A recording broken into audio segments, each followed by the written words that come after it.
Welcome to the Pop Cult Podcast. Here are your hosts, Ariana and Seth. This is the Pop Cult Podcast. I'm Seth. I'm Ariana. And today we have two non-English language films that we're going to be reviewing. Films that were released over the course of the last year and are contenders for Best Film of the Year. Later, we'll be looking at a German-French courtroom drama called Anatomy of a Fall. But first, we're going to talk about a Spanish language film titled The Beasts. So the official synopsis of this film is a French couple move to a Galician town in search of a closer relationship with nature. However, a conflict with their neighbors, the Anta brothers, causes tensions to grow until the situation reaches a point of no return. And so before we jump into our thoughts, one of the first things I wondered when we were watching this movie is, what is Galician? Because that's the language that the locals are speaking. And so I had to look it up. And so if I'm pronouncing it right, Galicia, I think is how you pronounce it. So I guess it's Galician is the language, is an autonomous community in northwestern Spain. It's kind of a very hilly, foresty area, and you see that definitely in the movie. And the people there have their roots traced back to the Celts. So have a connection, I guess, to kind of like the Irish, Scottish kind of background. I mean, and it's one of those where I don't know a lot about the history of Spain, and I should probably read up on that. It sounds like an interesting, complex country. But I do think there's another area of Spain that's autonomous like that. Was it Catalan? Is that? Yes. Yeah. I think that's another area where they've kind of been allowed to form their own political governmental body. And apparently there was some sort of pact signed in 1978 that allowed for these regions to be established within Spain. So there's a Spanish government. Galicia is part of Spain, but it's also politically independent. And I can only imagine the kinds of like complexities and challenges that probably creates. I know with Catalan there has been a lot, and I think there's currently something going on right now, but once again, I'm not as well versed on it as I would like to be. So Ariana, what did you think of The Beasts? I feel like The Beast can be divided between three different films. I was just thinking the exact same thing, yeah. In where you could describe it as a well thought out story with well thought out characters, along with something that's a little bit more complex than we thought it was going to be. Yeah, because I would say there's three distinct tone shifts in the movie. The beginning is just sort of introducing these neighbors and their conflict and them just not getting along. Then it shifts into something a little darker, and I would almost say horrific. And then the final act is an act I don't think you would get like in an American film. I think the American film would end with the horrific act and then kind of wrap that up quickly. But in this, we get this third act, which I found very like mournful and full of grief. Yes. And just the sadness of the aftermath of what happened. And because of that, it lingered with me a lot more than if it had just been a more straightforward situation. It is labeled as true crime because it was inspired by an event that I think happened in the region in 2010 when a Dutch couple moved with plans to kind of gentrify the community, and it created a conflict with their neighbors. What did you think of the way the conflict was portrayed in the movie? Like the way it was introduced, developed? I thought it was extremely interesting because the first time we see Antoine, which is a male protagonist from like the farming couple, you have the sense that it is perhaps a working class couple. But then there are layers to be picked apart. It turns out he was a professor at some point in his life, was probably deemed pretty successful, and then decided that he had wanted to go to this area and farm, and that they're doing it like organically and selling it locally versus how everyone else is working. And as you learn more and more, it is a passion project that he decided on that he moved there 2 years ago versus everyone else who's been like laboring in the land multi-generational, multi-generations. And how with him along with 3 other people have stopped the acquisition of mills being built there for energy resources. Yeah, it was the way I love that we begin with the conflict already going on. Yes. And so we as the audience we're in this little bar in town, and Zan, who's kind of the chief antagonist, he's the older Anta brother, is sort of holding court at his table with other locals, and he despises Antoine. And we don't really know why he despises Antoine at first. We think it's simply because Antoine is French. He's not from this community, simply an outsider thing. But then when they lay out that full reason, that there's an energy company wanting to come build windmills, and Antoine, his wife, and then 2 other landowners have refused, this has inhibited Zan for making money off of selling his family's land. And that's where I felt like the movie got really interesting, because it completely went against a lot of the expectations we have as an audience when it comes to rural communities that we're outsiders to. Yes. We think, oh, the nobility of these farmers working the land, that's something they're probably proud of, right? And the fact that they're carrying on this tradition for generations. Zan and his brother Lorenzo and their mother do not want to do this labor. It has broken their bodies. They've probably watched generations before them die young because of this kind of labor. Lorenzo, the younger brother, clearly has suffered. They mentioned that he suffered an injury on the farm. They work with cattle on the Anta farm, or is it goats? They work with goats. Or is it just animals? It's just animals in general. And so my assumption would be that Lorenzo probably had an injury involving an animal or farm equipment. He has a very visible scar on his head and behaves in a way that shows someone who isn't cognitively present at all times. Yes. And so when Zan lays out his anger at Antoine, and this is around maybe the beginning of the second act, the first act, we're just kind of like observing them. And then when the second act kicks in, that's when Zan kind of lays out his case. Yes.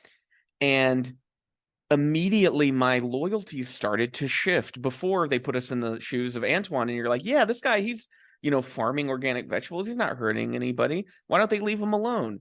And then when you hear Zan's argument, it's hard not to agree with him. Yeah, it's also this interesting thing is that Antoine goes to the police, and the police mentions, well, you have filed complaints with him in the past. You know how this is going to go. You don't have proof, so this isn't going to work.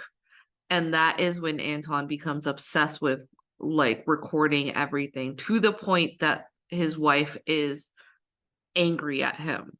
Well, yeah, because he's like taking a camcorder with him everywhere. So if at minimum, he'll get audio.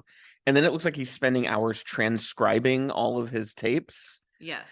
And so it's become an obsession. And you start to realize that while Antoine may have really good reasons for wanting to be here, he's clearly been sucked into some kind of like toxic masculine cesspool with this Zan guy. And now it's just a destructive conflict between them. There's not going to be a positive outcome from this. Yes, because it also makes you question as to why does Antoine feel the need to go to the local bar and drink when he does have like friends around the area that like being around him. And he knows it's going to antagonize Zan, and he and Zan are going to end up in an argument. And it's also the conflict of being like, it's not as if like, oh, he's like maybe a few meters away. No, they are right by each other. They are face to face. They see each other coming in and out of their homes. And it is a constant irritation on Antoine while his wife is like, stop recording. You are not helping us. And so you think like from Zan's point of view, maybe going to that bar is his way to get away from having to see this man that won't let him escape what is hell for him. And Zan, who clears out, like, even though like it doesn't give him a right to do what he'd done, like, I mean, Zan does end up being the villain of the film, like Zan, sure. like, and his brother pee on like their furniture. They like drink alcohol in their home and leave the bottles around. Well, they end up ruining their crops at one point. They ruin their crops. They they like befriend the dog to the point that they're concerned that the dog has more loyalty towards them, and that's why the dog doesn't bark when they invade their property. Well, like it gets to the point where they wake up in the middle of the night and Zan and Lorenzo are like outside peering in through the windows and stuff. Yeah. And so what I really liked about it was that the portrayal of the sort of rustic rural worker was that the reason that Zan and Lorenzo and their mother are doing this is because they were never trained in any other skills. They all grew up on this farm. This is what they were trained to do, whether they liked it or not, and they clearly hate it. Yeah, and so I did feel like, yeah, it would be like hell, because this energy company isn't simply just going to buy single plots of land. It needs to be a massive wholesale. Yeah. And so there's no way for the Anta family to get the money they need to just, because it's clear, I mean, they're all older. I mean, the actor who plays Lorenzo is 47. So we're not dealing with people who are imagining that they're going to make money and go off and live a lavish lifestyle. They just want to go somewhere and be content and not have to do this labor. Yeah, and it's this interesting thing that when Antoine and Zan finally do have a conversation about it, Zan is sort of like, we didn't know that we hated the labor so much until the money was offered to us. We didn't know we could have had an easier life until we saw how much money we could have made. We could have bought a house. Me and my brother could have bought a taxi. I would work days, he would work nights. And then Anton is like trying to bring them back to earth with these ideas, but it's sort of like, it's unfair because like Anton is like, oh, do you know how much a taxi would cost? You never lived in the city. You don't know how much a house would cost. And all that does is anger them because this man is condescending to them. And Zan is sort of like, I would survive the way I always fucking survive. I would figure it out the way I always fucking figured it out. Like the anger that he's sort of, you who have only been here for 2 years are trying to tell me what's best for my life when you don't know what it feels like to live the life that I've lived. Yeah. And like, it's clear that Zan deeply cares about his mother. Like, one of his reasons for getting the money is to get her to just a nicer place. Yeah, to get her to stop working. And so that's what I loved about it. And something I don't think we often get in American films is such a complex conflict that for the viewer, it is impossible to pick a side. We are dealing with two people who have incredibly good arguments for making the choices that they made. And you start to almost like lose your respect towards Anton when you figure out that he was a professor, he had a well-liked job, like that even his wife was hesitant to move to the farm, but she wanted to make her husband happy. And it's like, it's even worse when he tells his story, how he ended up buying the farm there. It was because he was young and got drunk. Went on like a bender. And got on a bender and found himself in a field with and stared up to the stars and thought to himself, this is where I want to like live the rest of my old days at. And when I love when he tells that story, as the audience, you're like, oh, this will affect Zan. And like, he's going to go, now I understand why this guy is here. And I love how unmoved Zan is, because from Zan's perspective, he's like, oh, and so you chose to come here. That's great that you get to choose to be here. I never got a choice. My brother, who has brain damage, never got a choice. My old mother, whose body has been broken by this work, she never got a choice. Like how he's like, you have a nice wife. I would love to have a nice wife, for like one for myself. Oh yeah, my brother. It's like, do you see any young women around here? Yeah, and when we see it's all aging farmers. That's who lives there. And it's just this anger that they have, which is like, it feels palpable, especially when he's explaining himself. It feels reckless when you don't know his reasons, but then afterwards, you're just kind of like saddened by it. And then Antoine was like, oh, well, had you not ruined my crops and you had a conversation with me, I would have sold. But we don't know if they would have done that. Yeah. Feel genuine. You feel as if like it's like he's trying to antagonize him even more. Like he's basically telling him, you're in this position because you put yourself there, because you ruined my crops and we can't like start over again. Well, I think Antoine comes to like that he has something he can hold over Zan like that. So he's sort of like, I'm angry that you ruined my crops. So what I'm going to do is I'm going to twist the knife even deeper and go, wow, I didn't tell you, but if you just had left me alone, I would have sold. So they're impossible situations that Zan and his brother could never know that he would have done and that. It's also the fact that Antoine has more information than he's letting on. He's just sort of like, he knows for a fact that the windmill people will go somewhere else. There's enough land for the windmills to go in, and that they'll like cease with their offer. But he keeps telling like Zan, just wait until we make our money back, because he's wanting him to wait it out so they can lose and just let him be. Like, this is a man that just wants what he wants, and that's it. Yeah, and so he is, as enlightened as Antoine tries to make himself sound, he is ultimately just another selfish person. And you could argue Zan and the Anta family are being selfish. But that means there is nobody here that is being noble or good.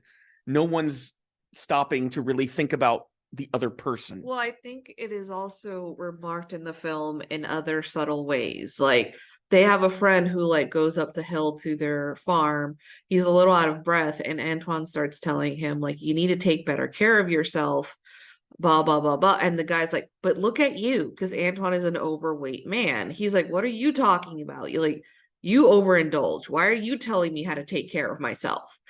And it is someone who doesn't reflect upon his own self telling others how to live their lives. Well, and then you have the interesting shift in the third act. Yes. Which at first I was a little like, I don't really know how I feel about this. But then as it went on, it's the focus of the film changes to Olga, Antoine's wife. And for most of the movie, she's kind of in the background and we don't really get a good beat on her. But in this third act, all of a sudden, this actress and this character are like incredible in the movie. Yeah. There's a great moment where she's speaking to Madre Anta, the Anta brothers' mother. And she says something along the lines of like, what will we do now? Because she's like, the men have failed. What's happened to the men has happened to the men. And now it's just us. So what are we going to do? Yeah, and she just tells her, I'm next door if you need anything. And so it's this idea of Olga also becomes very stubborn like Antoine, but in a different way. Yes. Because she has a goal. And I have this feeling that once that goal is achieved, though we don't see it, that will be the end of her time in this place. Yeah. Possibly. Maybe she will keep doing the farm. I don't know. But there is something she's searching for. And she's incredibly determined. And then they also bring in Marie, who is their daughter, who lives back in France, I'm assuming. Yes. And so she comes to visit in the third act. And she's very much just telling her mom, pack up right now and let's just leave. Like, we don't have to do this. The Anta brothers get even worse. They're more like, they seem like they've just sunken even more into despair. It's as if they were more emboldened, but also lost during it. Well, there's like a nihilism. Yeah, like nothing matters anymore. Because it probably has to do with the fact that like the offer is now off the table. Yeah. But they also got away with something. And it is this thing that it's like. But it's also something like what they get away with is so awful that you're like, for how long can this last? And because we've seen a humanity in Zan and his brother, you're like, even if they won't admit it externally, internally, this is destroying them. Yeah. Because they have to live with this thing that's horrific. Because I think they don't antagonize Olga the way they did with Antoine. Mm-hmm. But when she is around, there is a stiffness about them. There's a fear. And it's sort of like, and they can't look away from her.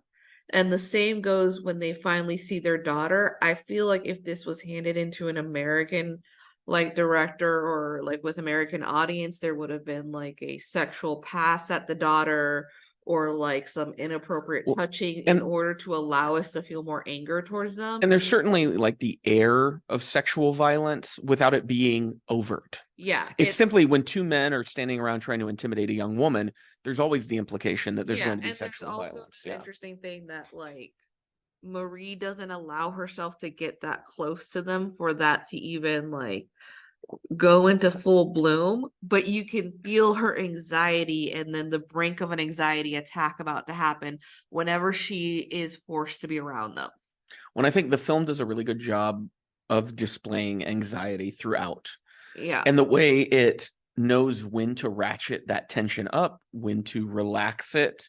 So it never feels over the top. Like this film never comes across as being exploitative or gross in any way. It always feels very grounded in a reality that we're all familiar with. Yes. And there's a film we watched this year that I would say is similar, but is a little more heightened, has a little more of a surreal quality to it, but that would be RMN that we reviewed on the podcast, which is about a rural community. It's about an internal conflict in that community. It's a different conflict, but I felt like both movies had a similar vibe to me. Well, I think it's also that other movie that was a Catalan movie that we watched. Alcaraz. Yeah. Like that. That's a little more sweeter and warm. I think it's more nostalgic to living as farmers. When it's more from a child's perspective. Yeah, versus this one is sort of like talking about the turmoil and how hard it is on your body, and how like at the end, like when you aren't taught any other resources, what do you expect to happen? Well, in this film, I feel it did a lot in spotlighting the toxic effects of male anger and resentment and grievance. Yeah. And the way that like these men will not let anything drop, and the way they won't try to come to some kind of agreement. However, the fact that we're in the middle of this and a lot has happened before the audience joins the story, the question is, maybe that was something that was tried and it didn't go anywhere. We don't really know who would have just flat out refused, because it seems like Antoine could have refused the terms just as much as Zan could have. Yeah. And I would think, like, why did Antoine not make a bid to just buy Zan's farm from him? That's true. And then that way it would have solved the problem and Zan and his family could leave. But we never see that. And clearly Antoine is financially more well off than the Anta family. Yeah, because he's looking at different ways to like expand his farm, between like wanting to get like I think it was like sheep or well, at something. The end of the film, I remember there's a daughter, she's carrying like sheep or goats or something. Yeah. And it's like, oh, they're going to like broaden what they're doing in order to achieve his, again, it's a passion of his that he's had his whole entire life. But there's also like the fact that it just seemed as if he didn't have an understanding of the empathy that he should have had for his neighbors. He came into this land thinking, well, this is how I'm going to live the rest of my days. And it is like this strange understanding that like his wife also gave up her own like life that they had. They had friends. They were closer to their daughter. Like, think about it. They have a child. Neither of the Anta brothers has children, as far as we can see. And so this is also like, when Lorenzo dies, there's no one to take the farm. Yeah. And so there's no future for the Anta family in this land, because there's no continuation of their family line. And it's almost like even in contrast, like they have a fellow member of the community that happens to be raising goats. And he explains on how his nephew was into the idea of selling it to the windmills. And when this person passes, the nephew still wants to go that route. And they send him to try to coerce. So it's Antoine, sort of like this understanding that at the least someone is going to come in and take care of it. But when it comes to like the Anta brothers, like no one's going to come take care of it. Yeah, there's never a mention of like a distant cousin or anything. There's not going to be anyone who comes in their favor to fight what is necessary for them. Like, this is Antoine's retirement, essentially. Yes. The Anta family will never retire from this. No. They will die doing this labor. Because it's the only thing that they have. Like, their mother's going to die milking a cow or working in the barn, and you feel for Zan in that he doesn't want that for his mother. Like, he loves her enough that he's like, I want her to grow old and die in a comfortable, content place. Yeah. And Antoine stands in the way of that, and so you understand that his anger is justified. His actions might not be. Yeah. But I understand the anger coming out of this character, and I empathize with him tremendously.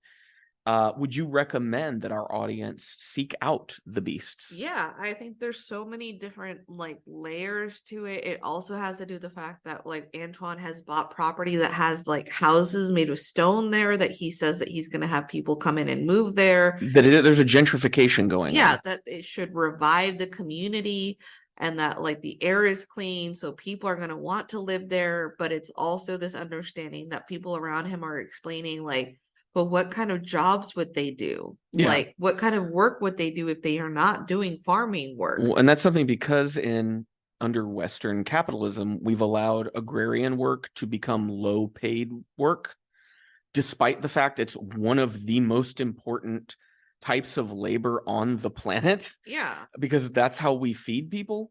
It has made, the lure of, oh, come here and live in the country and tend to the land. That doesn't sound like a good idea to me. That sounds like a lot of toil and a lot of struggle. But I think it's also like this weird thing of telling people to come to the land. And you're just doubling the work if you don't know what the fuck you're doing. Yeah. You're telling someone come tend to the land, so the person who knows has to go in and do like twice the work because you didn't do it fucking right. And it's also like you're not paying the people the way that they should and that they're not living close by. But this man who has this dream of selling like organic produce to all these people is just failing to realize that not everybody can afford the organic lifestyle. I would love to like just buy organic fruit like every fucking week, but that costs fucking money at the end of the day. Well, and it's at its core, The Beast is a film about the clash between the romanticization of an idea and then the sort of harsh reality of an idea. Yeah. And it's the clash of these two things, and that it becomes very clear very early that they're never going to be resolved in a clean way. No. But yeah, I would also recommend it. I think it's a very intelligent, mature thriller in ways for grown-ups. It's not a movie that's talking down to you in any way. It presents the conflict as close to reality as I think you could possibly get.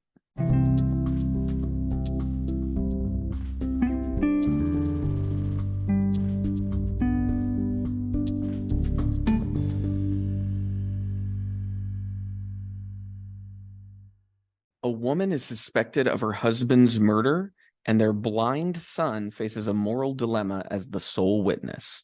That is the plot to director Justine Triet's new film, Anatomy of a Fall, starring, and I lost her name. She's so good. Sandra Hüller, German actress who we've seen before in Tony Erdmann, which was back in 2016. If you remember, it was a German film about a woman and her father who was a music teacher. Yeah. And he plays very weird, idiosyncratic practical jokes that drive her crazy. And that movie, Tony Erdmann's all about kind of their personal dynamics and the way it creates tension and problems.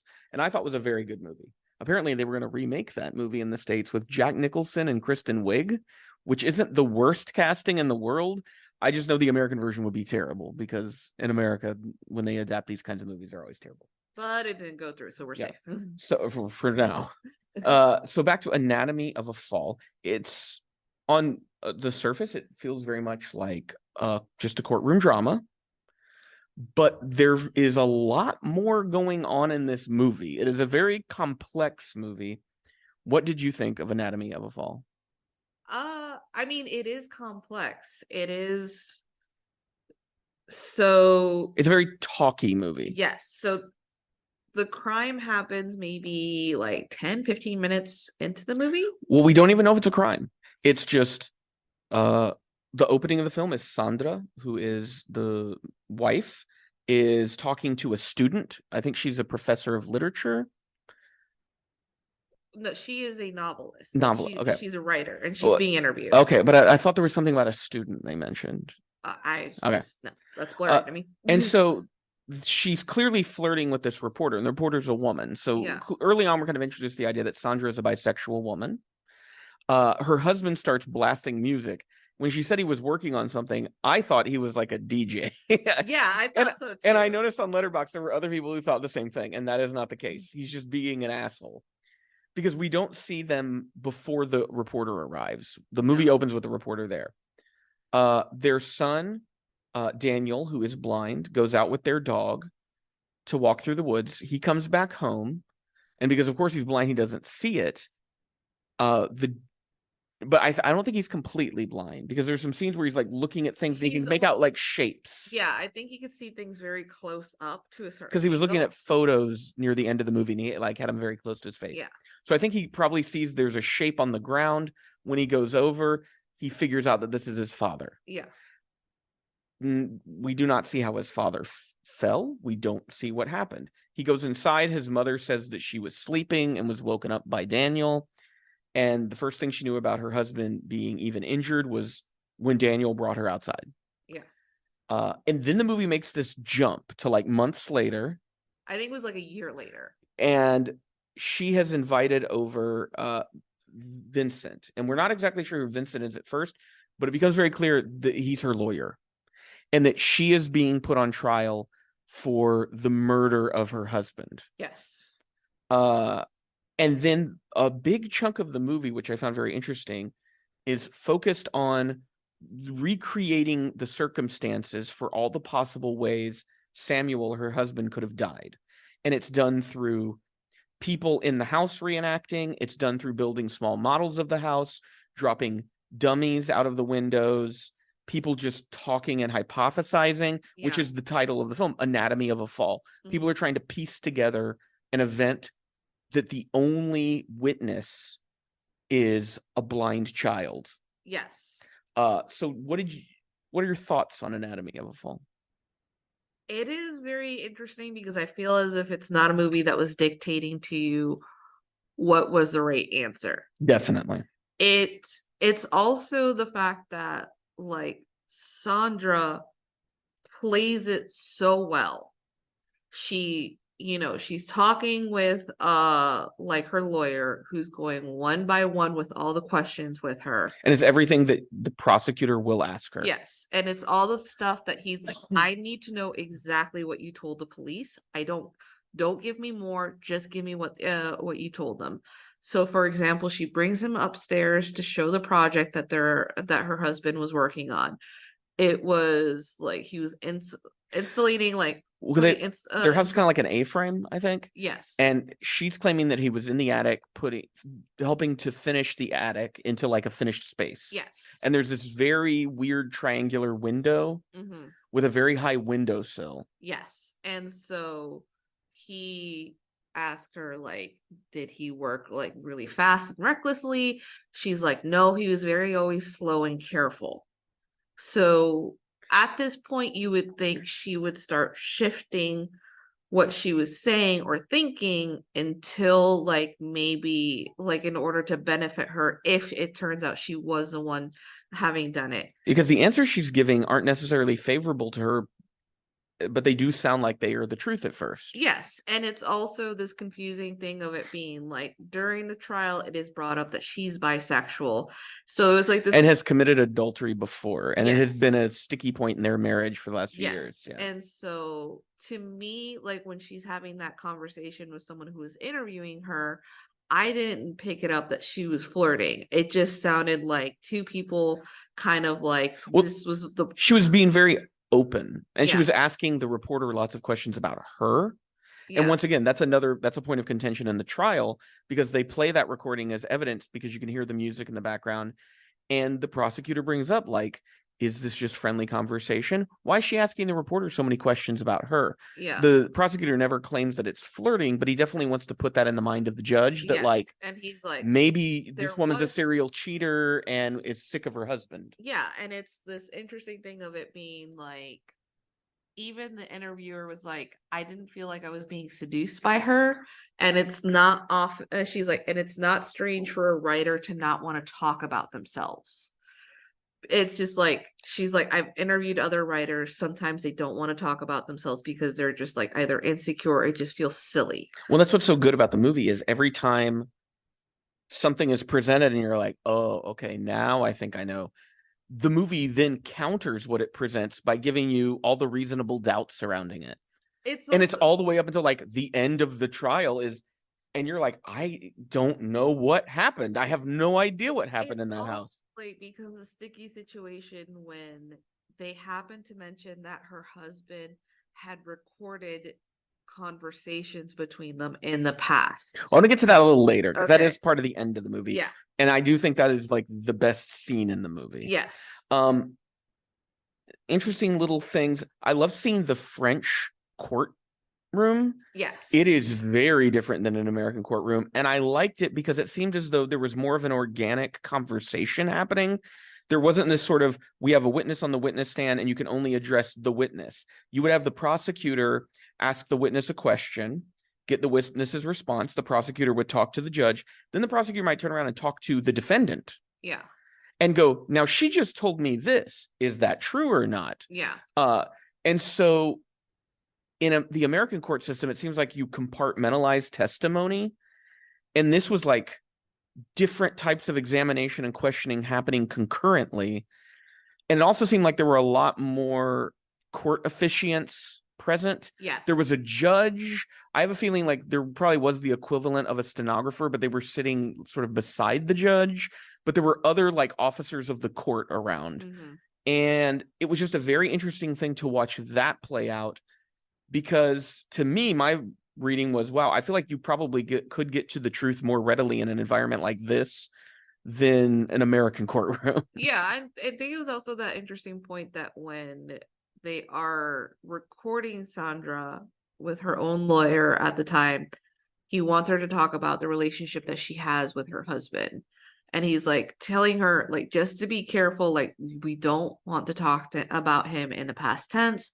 I don't want you to like talk badly about your husband, but try to be honest. And there's another layer of complexity of that. Sandra, because she's played by a German actress, the character is a German national.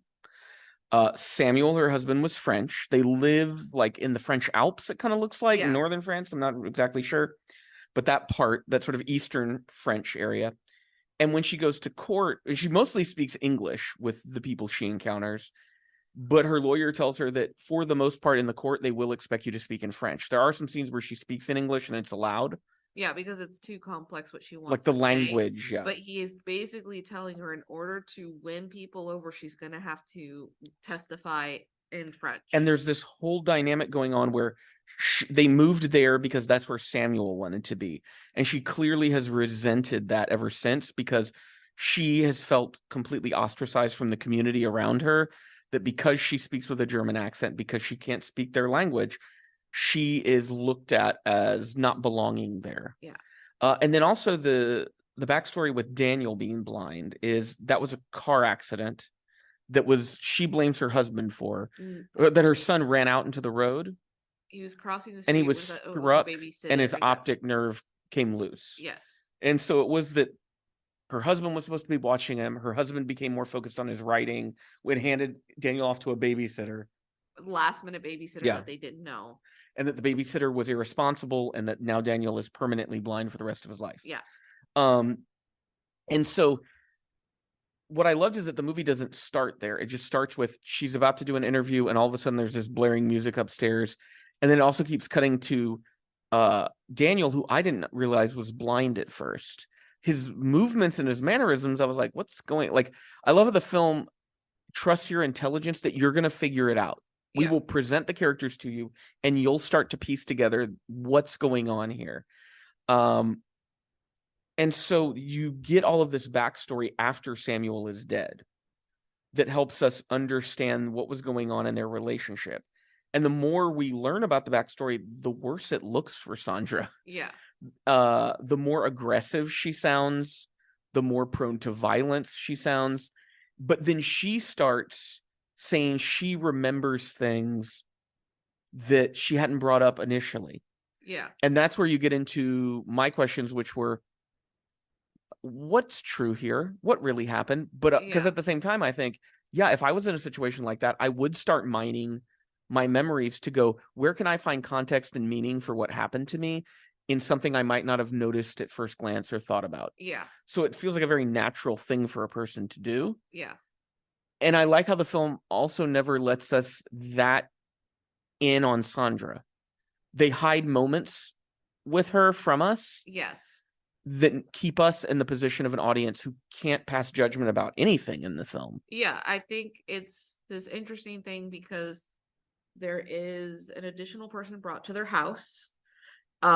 She's like an appointee of the court. An appointee of the court, and it's supposed to protect Daniel from being influenced by his mother because he is the main witness. Yeah, and he has yet to testify. So he's yet to testify, and it's this interesting thing that you don't see Sandra trying to collude with her son on the side.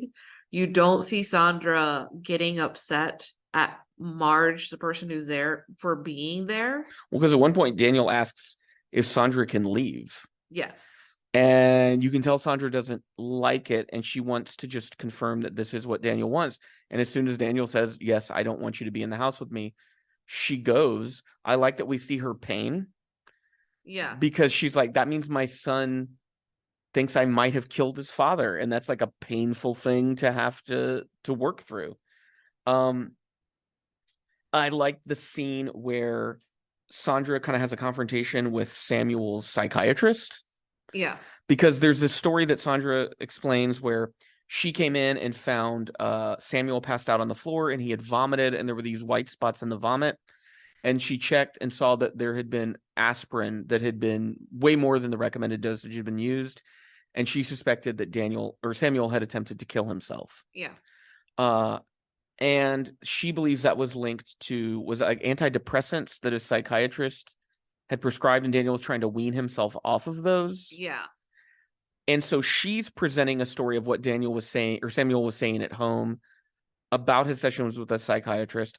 The psychiatrist is saying, well, that's not what was going on. And it's saying things that Samuel was saying about her in the sessions, to the point that we don't really get a clear picture of and it's also, what did Samuel actually think. And it's also hard because it's like this thing of it being like, is the psychiatrist saying this because it's true, or is he saying it to protect himself because this client like was not revealing himself completely to the other person? Because if Samuel did kill himself, then it's damning to the psychiatrist as a professional that like you never saw warning signs. I mean, I don't think they hold people in the psychology profession that accountable if a patient kills themselves. But I would say probably as a psychiatrist, you don't want to have to live going, yeah, I had a client who killed themselves and I could have possibly prevented that. But it's also that interesting thing that when he mentions, well, the last session we had, he was even combative. So to him, he's like, if he was combative, then he wasn't suicidal. Yeah, he talks about how he was a man who looked like he wanted to fight. And that's not somebody who wants to die. Yeah. But it's also the question of like, if you want to fight, like I feel like that's also just a denying the fact that that person could be like maybe fighting off depression or fighting off all these other things. And that is when it kind of leads to me towards the recordings as to why was he recording the conversations between him and his wife? Yeah, because that's sort of like the big surprise piece of evidence near the end of the trial is that these tapes are found and introduced into evidence in the trial. And then I love what the film does is they start playing the recording, but instead of just us sitting there and watching the courtroom react to the recording, instead it reenacts that fight. So we see Sandra Hüller and Samuel Tice playing that scene out as husband and wife. And she is terrifying. Like the anger that she's able to like manifest as this character is like scary, because you see she's this woman she clearly resents him for what happened to their son. Yeah. That's very obvious. And it's something that like you can tell she was never going to get over it. Yeah. It was always going to be this thing that if you had just done this, and there's no way for him to like go back and change that. Yeah, and it's also like the question is, then why did you stay together? And so the argument they get in just escalates to this point where, but what I thought was interesting was when the argument does become physical, that's when we cut back to the courtroom, and the director refuses to show us what happened. She claims that he hit himself in the head and then like hit the wall or something. there's questions of this sound of, fists on flesh. Was she hitting him? She also has bruises on her hands that kind of go along with the injuries you might receive if you were like in a physical altercation with someone. Yeah, so it could be like they were both physically striking each other. And once again, the director, Justine Triet, doesn't allow us that. She puts us in the place of sort of the judge to just look at what's being presented, look at what we can see and what we can know. And once again, I think the emphasis is on that beyond a reasonable doubt. Like, you cannot convict someone if there is any chance that they might not have, even if it's something that doesn't seem very probable. As long as it is probable, you cannot convict them. And that's where the trial gets at a certain point. What did you think about Milo Graner's performance as Daniel? Because I didn't realize how central of a character he was going to be until much later into the movie, because it kind of focuses on Sandra more. And then Daniel really has a lot of the focus put on him, especially near the end of the movie. I think he was pretty good considering like it's a child actor. Like he's probably like in his like 11, 12. Yeah, preteen kind of age. They were pretty good at like not making it too broad at times. I thought it was very interesting that when he ends up having a conversation with Marge about what he's supposed to say what he's supposed to say in the trial, and she just tells him, you just have to say what you have to live with. What are you willing to live with at the end of the day? I like she doesn't even say, well, just tell the truth like you would normally hear. It's sometimes telling the truth is a lot, especially if that truth sends your mother to prison. Like, and so it's like, she can't tell him, well, tell the truth no matter what the outcome. And I like that answer of, you say what you're comfortable saying. And the thing is, like, there are moments in the trial that he is questioned because he says that he heard voices and that like before he went for his walk, but the voices were calm. And then the question is having to do with the fact is like, well, how were you able to hear the voices if the music was that loud? You say you were outside, but your dad left all these tapes that had different textures. I like that. Yeah, there's like masking tape and packing tape and duct tape and all this. And I love that little detail of, to help Daniel know approximately where he is in relation to other places in the house and on the property, there's all this tape up. Yeah. And that was just such a little detail that I didn't even know that was a thing. But clearly when you see it, you're like, oh, that must be a thing that some parents of blind children do to help them. But then the way they recreate that, where he says he was outside and he heard the conversation, and they try to recreate that, and there's no way he could have heard specifically what he's saying he heard. Yeah, especially with the music still playing as loud as it was playing, and it was like this song that was going on repeat that was like done intentionally. And it's also like towards the beginning how like Daniel does not react when the music starts playing. In fact, he just decides he's going to go for a walk. So it just seems like this is common practice for his father to do. Well, there's also the question of, how aware was he of the tension between his parents? He's old enough that I would think that he probably was, but because he is just trying to also figure out what life is like being blind, like this challenge he has to sort of adapt himself to, that he's just like, I can't deal with that right now. That's beyond my age and my maturity to really understand. Because there is a portion of the trial where they tell him he can't be in the courtroom. Yeah. And then eventually he does come back. But even the things he hears during that period are pretty harrowing, because he's there when they play the recording of the fight. Yeah, and he's there when they ask the mom about like the different affairs that she had during like his incident, and how the question of it being like the ones that he knew about it weren't affairs, because she's saying he knew about them. It was the one last year that like really like stuck into him. And then the question of it being like, did she steal ideas from her husband? Or was it just because her husband was mad that she was able to produce something out of the stuff that he discarded?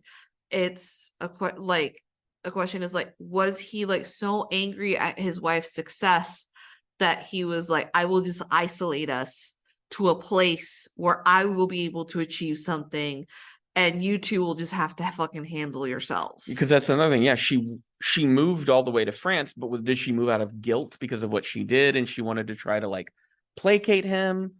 And the one thing I found interesting is we never see them as a married couple in love.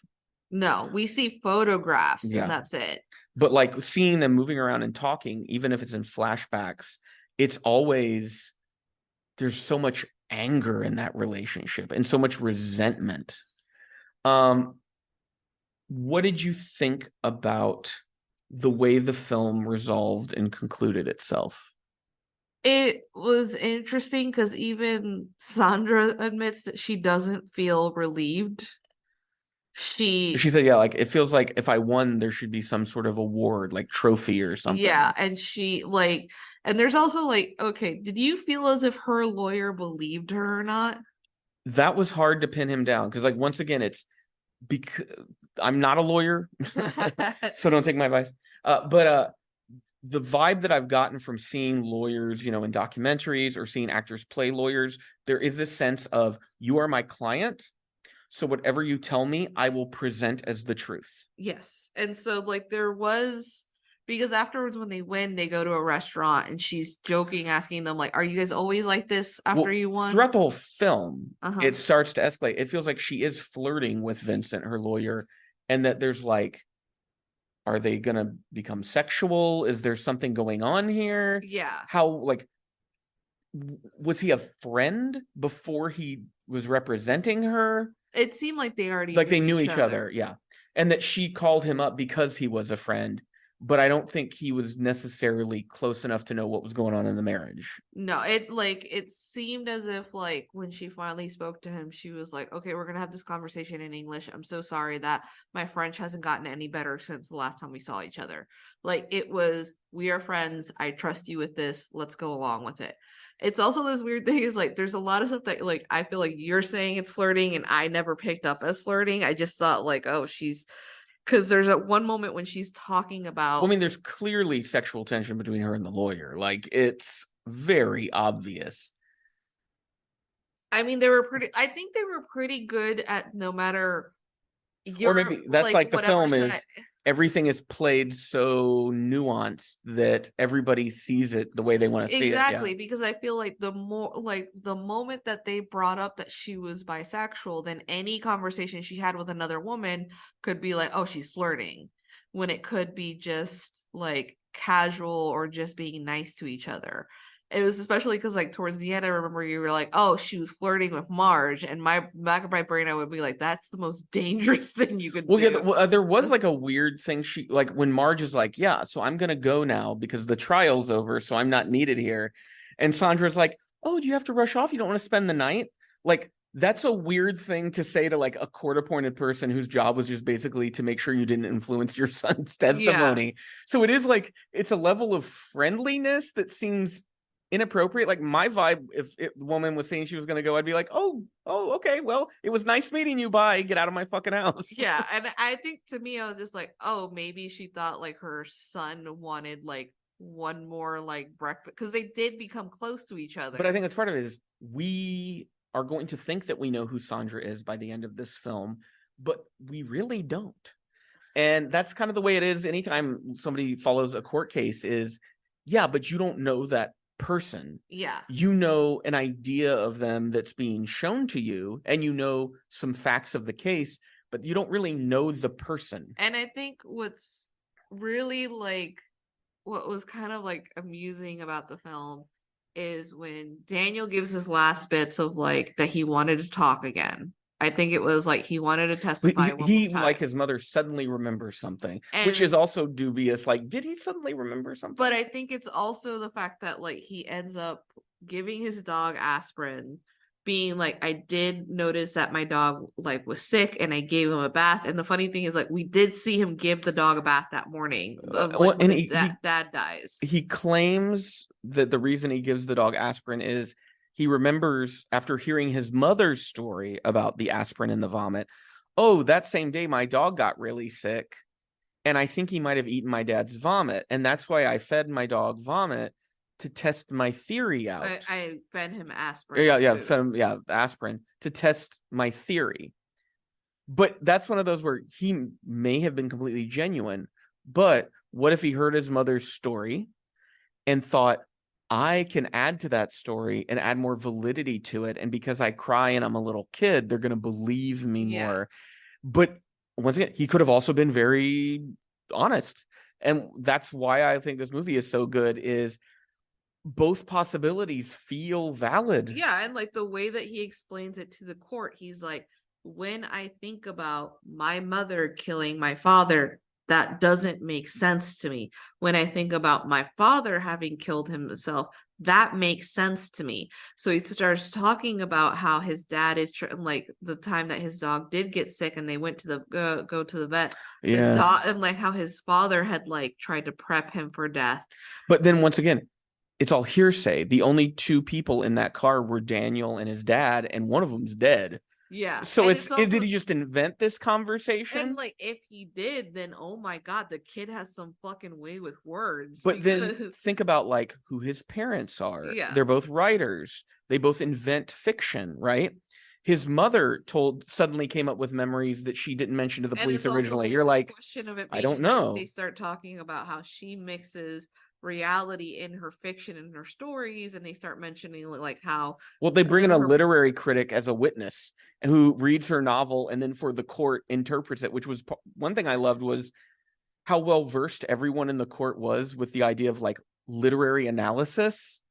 And that's something I don't think you're going to find in an American courtroom, is that people understand like how to determine the theme of a text and then point out how that theme is explored and developed in a text. Yeah, and then there's this whole thing that like Daniel towards the end is sort of like, I am just telling you what it is, but he's like, and he's like, I am telling you what I think is my truth is. It's like, and you guys you're asking like what, he's like, you're not asking what happened and how did we get here. And you see like the court just being like, oh shit. This kid just ends up being like, nobody's asking how we got here. Like everyone is wondering what happened. But how did we get here to begin with? Well, because it's Anatomy of a Fall, and that title can be read two different ways, right? It can be read as the police and investigators trying to recreate this specific moment, or the Anatomy of the Fall could be the anatomy of the whole relationship. Yeah. To understand either why she killed him or why he killed himself. Either way, understanding the anatomy of their relationship answers that. But like I said, we get to the end and we have learned a lot about their relationship, more than we ever knew. And it's still unsure. You're like, I don't know. It's filled with so much sadness, especially when I think about the recordings, because they ask her, why did he record it? And she was like, my assumption is he was using it for like inspiration of his writing instead of it being like. And sometimes she was aware he was recording, and then other instances he did it stealth and didn't let her know. Yeah. And so it's a question of it being like, if she knew, was she performing more for the recording in order for him to have more than he needed? It's also sort of like, if he was recording it because they had an abusive relationship, why was this is not blaming him, but the question you almost want to be like, why wasn't he like had told anybody else? Well, maybe he was trying to gather auditory evidence to then use to get like a restraining order or something. But it's probably one of the more complex courtroom films you're likely to see. Yeah. And if you're somebody who likes closure, this is not the movie for you. No. If you're someone who likes wrestling with big ideas about truth and love and how we know what is true and what's not, and maybe the ways we lie to ourselves, if you want to read it that way, like maybe some of these things they recall are beautiful lies they're telling themselves to just like keep surviving because it's easier than thinking about the despair that they were going through. Would you recommend this film? Yes. I think it's a good film for people who like very character-centered stories. It's very talky. It's 2.5 hours long. So it's not a movie that zooms by, but it's a movie that has so many interesting things in it. It's a director who I wasn't familiar with in the same way that with The Beasts, I wasn't familiar with them either. But both films have me very interested to see if these directors have made other films that are as highly regarded as these, because these are two really great ones and certainly two of the best of the year.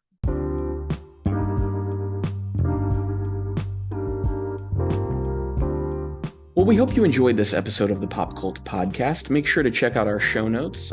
All the relevant links to things regarding pop cult are in there, including a link to our website, popcult.blog. Also, make sure that you subscribe to be notified when new episodes are up, wherever it is that you listen to podcasts. If you visit popcult.blog right now, you're going to find even more reviews. We just finished up a series on some of the best films by French director Agnès Varda. Coming up for the rest of November, we're going to be doing a series I'm calling Films About America. And these are going to be different directors' very specific takes on things about the United States.